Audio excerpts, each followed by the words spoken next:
Assalamualaikum warahmatullahi wabarakatuh.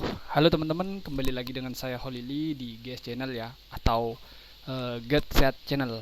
Oh ya teman-teman, sebelum video ini dimulai, alangkah baiknya teman-teman klik tombol like, komen, dan subscribe-nya terlebih dahulu ya teman-teman ya.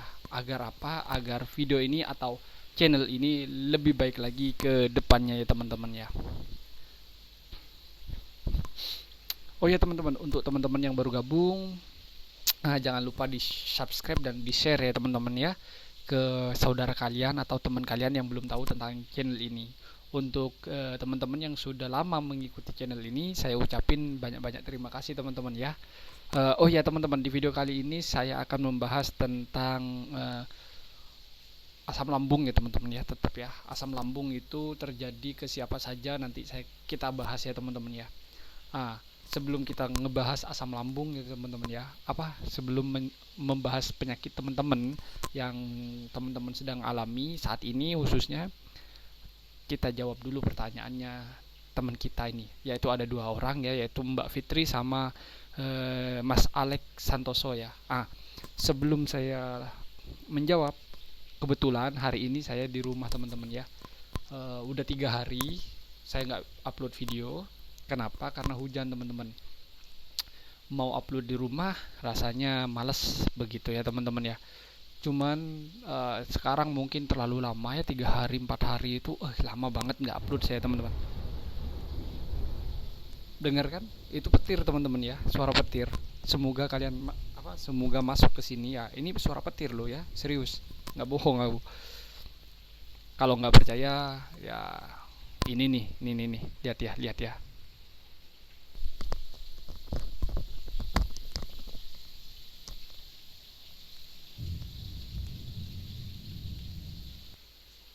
Tuh kan, udah lihat kan keadaannya kan, bener deres teman-teman. Itu 3-4 hari sekarang nih. Suara geluduk lagi ya, petir ya, suara petir ya. Males teman-teman jadinya. Mau ke tempat yang biasanya saya nongkrong tuh males jadinya ya. Karena apa? Petir. Oke udah. Sekarang lanjut ya ke pokok pembahasan ya. Sekarang saya akan menjawab 2 pertanyaan ini ya. Yaitu dari Mbak Fitri ya. Ini dia tanya nih, beliau nih. Kak, pernah ngerasain sakit tulang iga bagian kiri enggak? Bagian kiri enggak? Rasanya tuh enggak nyaman. Tulang iga itu kalau enggak salah yang di sini ya, di daerah sini ya. Yang gini itu tulangnya ya, kalau enggak salah itu ya. Mbak Fitri, jujur, dulu itu yang jadi kendala kenapa saya dulu itu dikit-dikit pijet. Serius, saya nggak pakai obat ya, nggak pakai obat-obatan, saya nggak mengandalkan dokter, saya mengandalkan yang alami teman-teman ya. Dengan cara apa? Ketika saya sakit bliket ini, tulang iga nih katanya Mbak Fitri. Kalau katanya orang rumah tuh bliket, tulang bliket, tulang apa namanya nih ya, itu udah pokoknya dah. Nah, saya pribadi, saya itu selalu pijet di sini teman-teman, di belakang sini, pundak sini, tapi agak ke bawah, agak di belakang tapi ya. Mbak Fitri, itu efeknya Mbak Fitri ya. Jangan panik. Kalau Mbak Fitri panik, asam lambungnya naik nanti. Nah, tapi dengan keadaan seperti itu Mbak Fitri harusnya jaga diri ya Mbak ya. Gak usah panik. Ini rata-rata wanita yang biasanya, aduh gimana ya, takut aku. Gimana kalau mati ini, gimana? Ini rasanya kayak ketusuk. Nah, kayak gitu nanti. Biasanya itu wanita. Kalau laki-laki hampir mirip, cuman parno biasanya. Parno tuh kayak jangan sampai terjadi lagi. Nah, kayak gitu, berulang lagi, besoknya lagi misalkan sakit kayak gitu. Kalau laki-laki jangan sampai lagi. Nah, itu laki-laki. Kalau wanita biasanya langsung ketakutan. Begitu. Kalau wanita agak sedikit berbeda ya. Untuk Mbak Fitri, coba sampean itu tidurnya lurusin ya. Jangan menggok kiri, jangan menggok kanan. Emang sih kalau masih 1, 2, 3 hari, 4 hari itu emang rasanya kerasa banget ya kalau tidur pakai cara ini ya. Kalian tonton nih caranya. Emang kalau masih sehari, 2 hari, 3 hari, 4 hari itu emang kerasa banget ya teman-teman ya, semuanya nih kerasa nggak nyaman dengan posisi seperti itu. Tapi semakin teman-teman udah kebiasaan dengan cara seperti itu tidurnya, nah otomatis yang Mbak Fitri ini rasain yang sekarang ini auto hilang dengan berskala waktu. Itu nggak akan lama. Begitu. Caranya ya pakai cara tidur itu. Begitu ya Mbak Fitri ya. Oke, sudah nggak punya hutang aku sama Mbak Fitri. Alhamdulillah. Udah saya jawab ya Mbak ya. Jadi nggak punya hutang. Nah terus untuk Mas Alek nih, yang kedua, pokok pembahasannya habis ini ya. Untuk Mas Alek Santoso, Mas sering-sering live Mas, katanya dia. Nih pertanyaannya dia ya, apa komentarnya? Mas Alek, saya pengen live. Dulu setiap saya ngupload video yang awal-awal saya bikin, saya selalu kasih iming-iming itu terus. Kalau ini akun ini tembus 1000 subscribe atau udah dimonet sama pihak YouTube, saya akan usahakan setiap minggu satu atau dua kali saya akan live, akan saling bertanya, akan memberikan waktu untuk teman-teman saling bertanya, ya paling tidak lah setengah jam lah, begitu. Nanti kalau misalkan video ini tembus, channel ini tembus sampai dimonit sama YouTube, saya akan umumkan per tanggal apa, per jam apa, per hari apa saya akan live. Insya Allah 1 minggu 2 kali ya. Insya Allah 1 minggu 2 kali saya akan live. Ya Mas Alek ya, ini saya yakin Mas Alek ini baru gabung ya, nggak apa-apa lah, is okay. Makasih Mas Alek udah komen. Jangan lupa ya di komen ya untuk teman-teman yang baru gabung ini. Oke, sekarang saya pokok pembahasannya, yaitu tentang pembahasan asam lambung teman-teman ya. Ingat, asam lambung itu bisa terjadi kepada siapa saja. Anak kecil, balita, remaja, dewasa, tua, lansia, itu bisa terjadi kepada siapa saja. Nah, ada hal yang perlu teman-teman tahu ya di penyakit ini. Saya itu alhamdulillah dulu pernah ngalaminnya, itu udah masa saya itu kanak-kanak, 10 tahun udah 10 tahun ke atas mungkin ya. Karena itu di umur kurang lebih di umur berapa ya? 9 mungkin ya. Ya, kalau 9 tahunan itu masuk kanak-kanak enggak? Tolong komen ya. 9 tahun. Apa masih balita? Oh, balita, bayi 5 tahun ya. Berarti masuk ke kanak-kanak ya saya ya. Nah, di umur segitu saya sakit teman-teman ya dulu. Waktu itu kelas 3 kalau nggak salah, apa kelas 4, antara itu deh ya. Di situ. Nah, yang paling saya takutin teman-teman yaitu sakit asam lambung kepada balita. Kalau udah umurnya teman-teman yang sakit ini di atasnya 15 tahun, bersyukur kalian ya, bersyukur. Kenapa? Karena di umur 15 tahun ke atas sampai 45 itu udah tahu cara mengatasi ketika sakit kalian itu kambuh. Contohnya, naik nih asam lambung, seret ke kerongkongan. Sakit.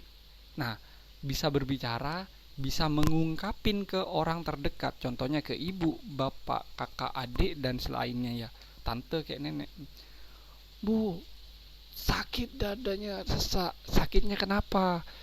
Kayaknya asam lambungnya naik. Nah, itu kan udah ada jawaban tuh. Tapi teman-teman, yang sering asam lambung itu banyak kendala, yang sangat menurut saya itu beresiko apa ya, beresiko apa namanya ya, penyakit lain datang, penyakit yang berbahaya datang itu di masa kanak-kanak teman-teman. Nah, untuk yang nonton ini kalau udah umurnya di atasnya 13 tahun, saya ajungin jempol, sembuh insyaallah kalian. Dengan cara apa? Dengan cara jalankan 3P, dan yang 1P-nya itu apa? Tonton video saya. Saya nggak bisa jelasin yang 1P-nya karena kehidupan saya itu dengan kalian berbeda-beda. Makanya saya nyaranin kalian untuk tonton dari awal sampai video yang terakhir, yang terbaru maksudnya. Ya. Nah, kalau yang sedikit cerita teman-teman, kalau ke anak kecil komplikasi akan terjadi teman-teman.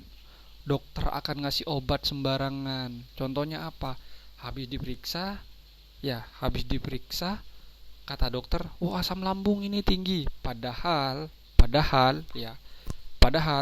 anak tersebut punya riwayat A B C D E misalkan. Lah namanya anak kecil mana mungkin bisa cerita. Tapi kalau udah umurnya udah 13 tahun ke atas kan pasti ngomong, "Dok, saya nggak bisa kencing," misalkan. "Dok, saya punya kencing manis," misalkan kayak gitu. "Dok, saya punya paru-paru basah." "Dok, saya punya penyakit jantung." Kan seperti itu teman-teman. Itu kalau orang udah yang besar. Jadi dokter itu kan ngasih obat apa? Ketika kan ini nih, yakin saya nih waktu sakit nih pasti ditanyain sama dokter kan, punya riwayat penyakit apa selain penyakit asam lambung ini. Nah kan pasti ditanyain gitu. Nah kalau anak kecil mana mungkin. Itu yang paling berbahaya di dalam penyakit ini adalah anak balita atau anak di bawah 10 tahun lah umurnya. Ini berbahaya teman-teman ya. Kenapa saya bilang berbahaya ya, tadi itu penjelasannya ya. Itu bisa, tapi ingat, penyakit ini bisa datang kepada siapa saja, kapan saja ya, selagi kalian itu cara hidup kalian tuh berantakan. Begitu teman-teman ya. Dan ingat, penyakit ini tidak berbahaya teman-teman. Nah berbahayanya tadi ke anak kecil, karena anak kecil nggak bisa ngomong, makanan nggak cocok dilanjutin sama orang tuanya, dikasih makan, padahal nggak cocok. Wah, kayak speedometer dah asam lambungnya tuh, kayak speedometernya motor, wong wot wot wot, naik turun gitu.